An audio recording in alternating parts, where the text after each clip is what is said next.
So with 5 days to go before Chester Marathon, it was time for me to do the final workout of this training block. This was a session of 3 times 1 mile at marathon effort. During the session I reflected on how the training block had gone. I'd done 6 times 20 miles with the longest run of 22 miles. I'd done 3 70-mile weeks, which was my highest in the whole training block.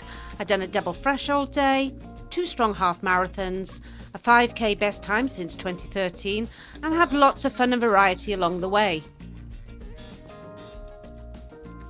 So all that remains to be seen is how that translates into a marathon race performance when I run for England Masters against the Welsh Masters on Sunday. So there's no more work to be done, and the next few days is all about getting the psychology and pre-race preparation right.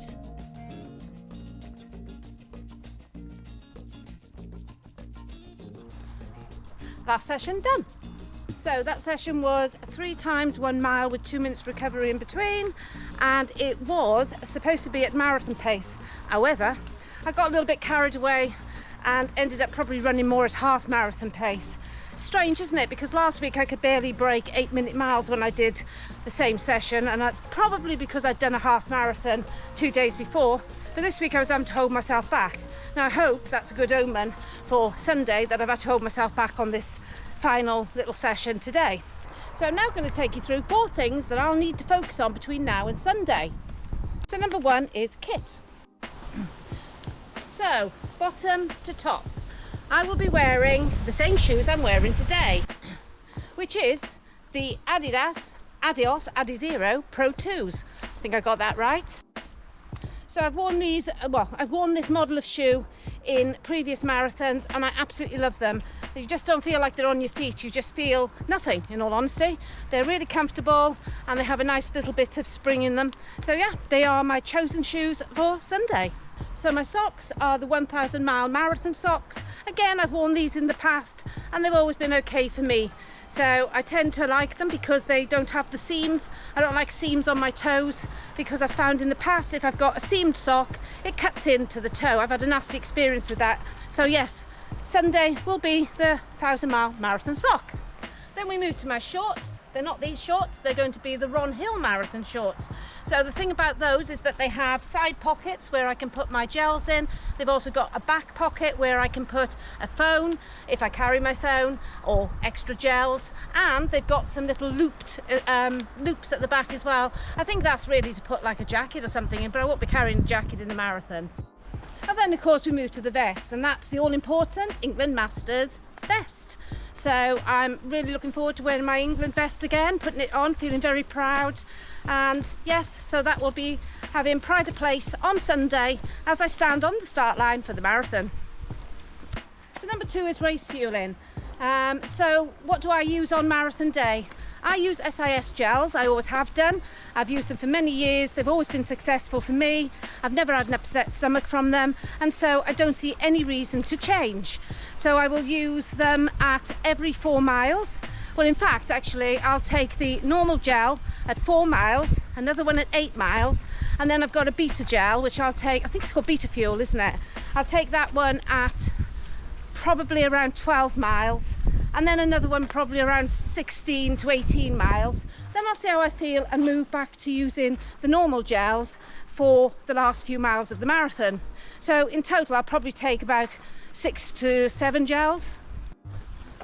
So in terms of fluids, I don't take an energy drink on board while I'm running because I find the gels are enough. However, I will probably have 500 mils of SIS energy drink before I get to the start line, and then during the marathon itself I will just have sips of water along the course. So let's talk race weekend logistics. Okay, so we're going to drive over on Friday when John's finished work. I don't work on Friday, so I will be relaxing during the day. When we get there, we will find our accommodation. Okay, so the place we're staying at is called Manly. Okay, and so yes, so on Friday we'll get there quite late, so we'll probably just eat and settle down for the evening. Saturday we plan on doing Delamere Park Run, so I'll have a little leg shake out, nothing fast. But if you're in the area or you're at Delamere, come and say hello. We'd love to meet you. Okay, and once we've done that, we'll probably drive over to Chester and just check out the parking arrangements, because I did Chester in 2021, and when I did it then, we were allowed to park at the racecourse, but that's not allowed this year, so we're not sure of where to park, so we thought we'll go and check that out. And maybe, we don't really need to, we might just have a little drive around parts of the course, but again, not necessary because I have done the race in 2021. So on the day we'll get there in good time. We're quite fortunate if you're running for England Masters that we've actually got a room set aside for us in the race course, so that should be rather good. And I think they've set up some massage tables as well if you want a massage. So yes, I'm looking forward to seeing what facilities are available for us. So it's all getting quite exciting really. So the final thing I'm sure is everybody wants to know, what's my goal time? Well, if I can run as fast as what I just did those last 3 mile reps, I'll be back on the championship start. Unfortunately, I don't think that's going to be the case. And so my goal is I would love to break 3 hours and 30 minutes. Now, if you offered me 3:29 today, I'd take it. But obviously, if I'm outside that, so be it. I will just do the best I can do on the day, and whatever the time will be, the time will be. But you can guarantee I won't leave anything out there. I'll do the best I can and hopefully finish as high as I can in the female 60s at the Chester Marathon. So if you're at Chester Marathon on Sunday, then again, please come and say hello. I'd love to meet you. And so will John, who's going to be spectating. So that's it guys, I'm going to sign off now, and that's the last you'll hear of me until I've done the Chester Marathon on Sunday and the race vlog goes up. So, hope you've enjoyed this video, and if you have, please give it a like, and if you've not subscribed, we'd love you to do so. So until next time, keep on keeping on. Keep on keeping on.